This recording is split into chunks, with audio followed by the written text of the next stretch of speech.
வாங்கங்க இன்றைக்கி நம்ம வீட்டில் என்ன மதியம் சாப்பாடுங்கிறத பார்த்துடலாங்க. எண்ணெய் காயவும் கடுகு போட்டுக்கலாம். கடுகு பொரியவும் சீரகம் போட்டுக்கலாம்.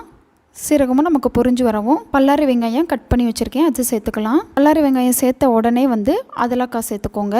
அதலக்காய் சென்னையில் உள்ளவங்களுக்கு கண்டிப்பாக கிடைக்காது.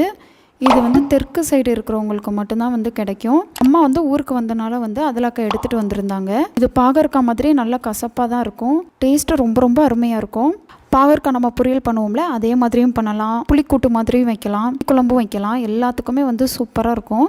நம்ம அதலக்காய் அள்ளும்போது அப்படியே வர்ற தண்ணியோடையே நம்ம சேர்த்துக்கலாம். அதலக்காய் சேர்த்த உடனே உப்பு சேர்த்துக்கலாம். நமக்கு அதலக்காயும் வெங்காயமும் ஒரே டைமில் நமக்கு நல்லா வதங்கி வந்துடும். ஒரு தடவை கலந்து விட்டுட்டு கொஞ்சமாக தண்ணி தெளிச்சுக்கோங்க. ஏன்னா அடி பிடிக்காமல் நமக்கு அதலக்காய் வேகிறதுக்கு கொஞ்சம் டைம் எடுக்கும். தெளிச்சுட்டு இந்த மாதிரி க்ளோஸ் பண்ணி வேக விட்டுக்கோங்க. ஒரு 3 நிமிஷம் கழித்து பாருங்கள். பார்த்திங்க அப்படின்னா நமக்கு கலர் கொஞ்சம் நல்லா சேஞ்ச் ஆகிருக்கும். கொஞ்சம் டார்க் க்ரீனாக வந்திருக்கும். இன்னுமே அதலக்காய் வதங்கலை. அதனால் இன்னும் கொஞ்சம் தண்ணி தெளித்து அகைன் க்ளோஸ் பண்ணி வேக விட்டுக்கோங்க. இப்போ திருப்பி ஓப்பன் பண்ணி பார்த்தோம் அப்படின்னா போதும். தண்ணியில் இல்லாமல் அப்படியே சிம்மில் போட்டு எண்ணெயிலே வதக்கிக்கலாம். இந்த சைடு சாம்பார் வைக்கிறதுக்கு தேவையான அளவு துவரம்பருப்பு எடுத்துக்கலாம். 2-3 தடவை கழுவிட்டு வந்துட்டு தேவையான அளவு தண்ணி ஊற்றிட்டு மஞ்சள் தூள் பெருங்காயத்தூள் சேர்த்துட்டு குக்கரை க்ளோஸ் பண்ணி கரெக்டாக 2 விசில் விட்டுக்கலாம்.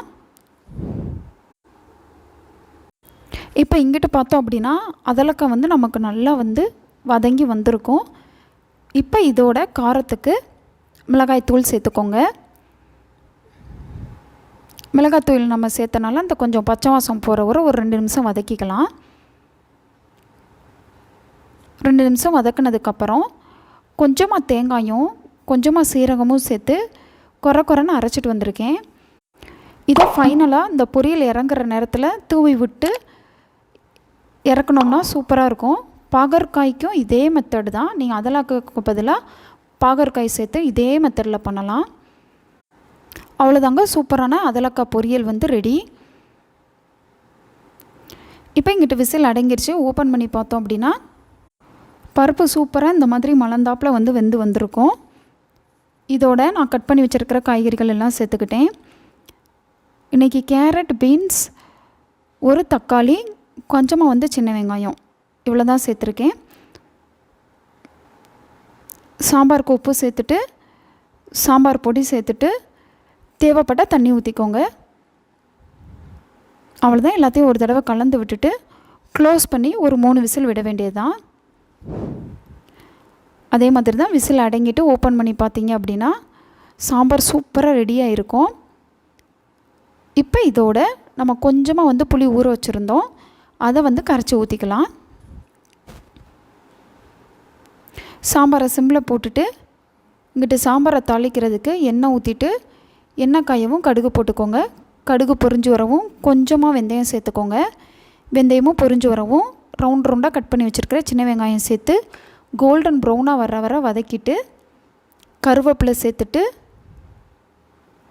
இதே இங்கிட்ட நம்ம சாம்பாரில் ஊற்றிட வேண்டியதுதான்.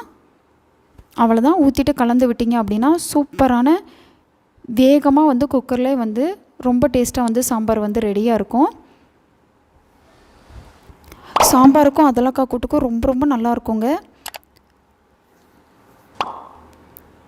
ஃபேஸ்புக்கில், இன்ஸ்டாகிராம்லேயும் ரவினா சமையலை ஃபாலோ பண்ணுங்கள். சேனலை சப்ஸ்கிரைப் பண்ணுங்கள். ஓகே, பாய்.